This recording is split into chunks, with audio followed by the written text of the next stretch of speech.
Chapter 39. Kim Yoon was Mr. Edwards' secretary. Mr. Jeffrey Edwards introduced Kim Yoon to Riel as his secretary. "Hi, I'm Kim Yoon. Nice knowing you." With a fake smile, she extended her hand to Riel and Riel, in turn, made a handshake with Kim Yoon, giving a forced smile. At the same time, Hyun-ki was staring at Kim Yoon with a rugged look. When Kim Yoon turned her gaze at Hyun-ki, she became wary. She felt nervous about how Hyun-ki stared at her, and the scene was not out of Rieler's sight. They were all seated, and the Americans conversed with Hyun-ki while the servers served their food gradually. After a little while, Kim Yoon excused herself from being relieved. With sharp watchful eyes, Riel followed her moves, then stood up and excused herself. She walked towards the ladies' room, where Kim Yoon entered and stood by her side as if patching her face through the mirror. Kim Yoon became irritable with Rieler's presence, standing with her arm by her waist and her right hand on the sink countertop, and in a strident voice, she spoke. "It looked like you made a great attraction to the men of my company.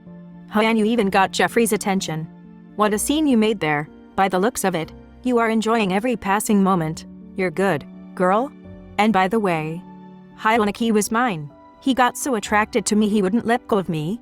He even wanted me to stay with him while he had drinks with my boss, even until his hotel room. I'm sure you got the idea already." Riel kept staring at her with antagonism, then gave an angry enjoyment smile. "Why the insecurity?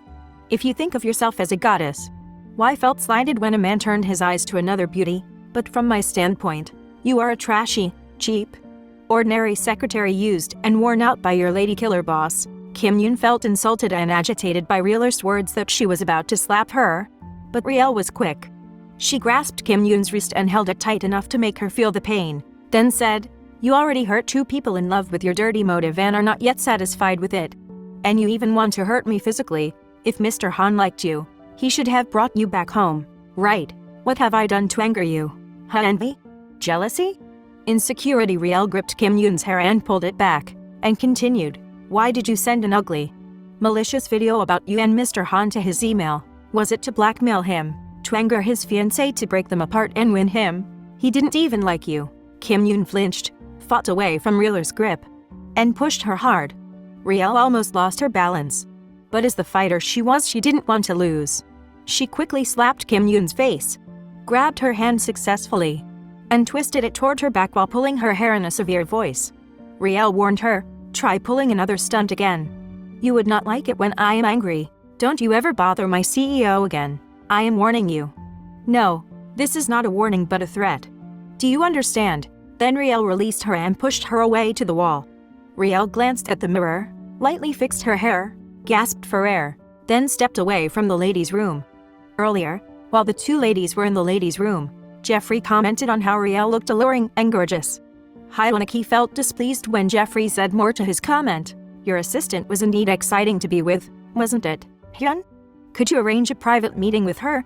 Hyun-ki didn't like what Jeffrey said, and with a calmer tone, he said, "I never give my lady employees away to anyone, especially my ye. They were respectable individuals, and they deserved respect."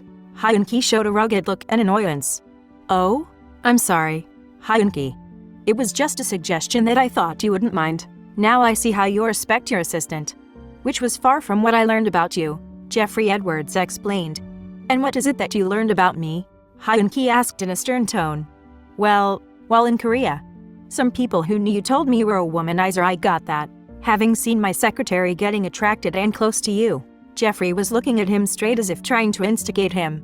"Why? Did you think I attracted her, that I was flirting with her? You must be kidding me." Riel was more stunning than her. "That there was no need for me to look around." Hyun-ki boasted that it crossed Jeffrey.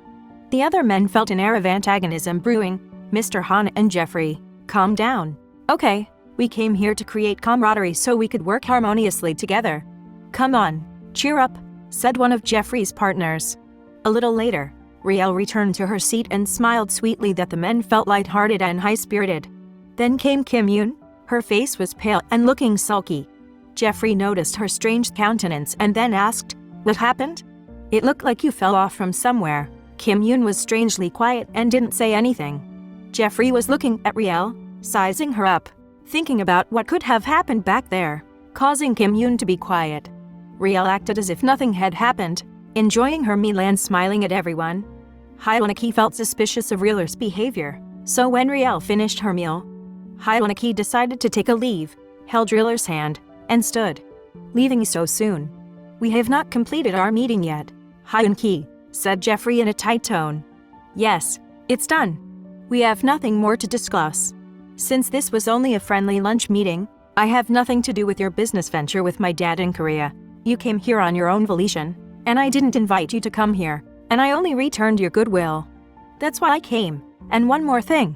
Be careful with your words when you talk about women, especially regarding my lady employees, especially my executive assistant," Hyunki said in a displeased tone. Hyunki bowed and left with Riel, clutching her hand.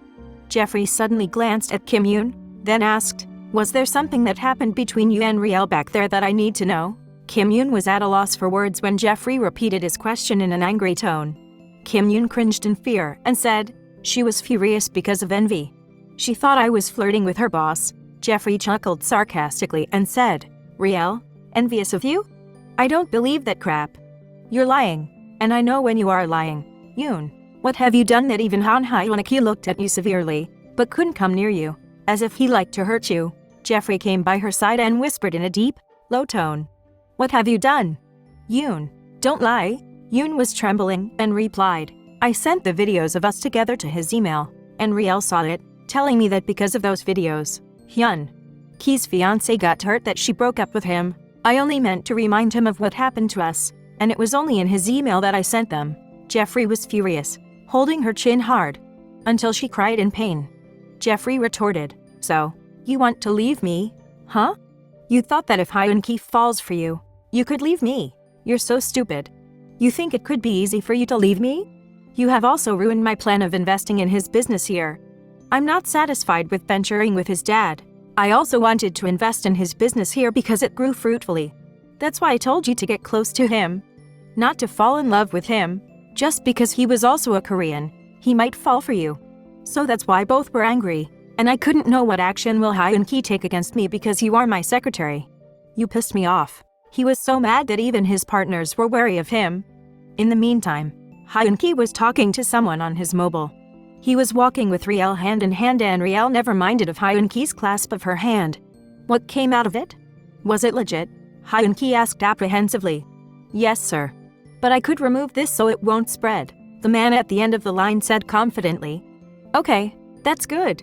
And thank you once again for the help. I'll send you your check as soon as possible." And the conversation ended. Hyunki realized he was still holding Reel's hand and stared at Riel. Riel returned his gaze, and their eyes met, lost for words.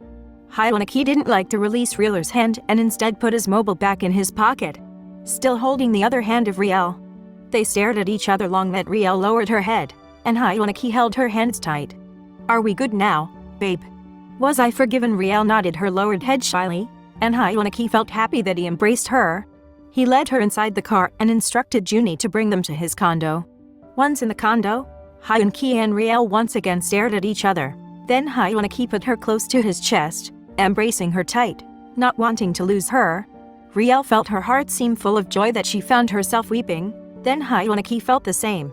He was so grateful that their misunderstanding ended on a high note. Deep in his thoughts, he would never do anything that may hurt Riel, for he could not last a day without her.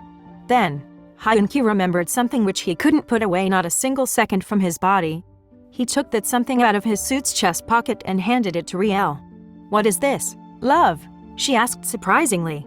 "Please be sure to open it. It has been waiting for you to have it," Hyunki whispered gently.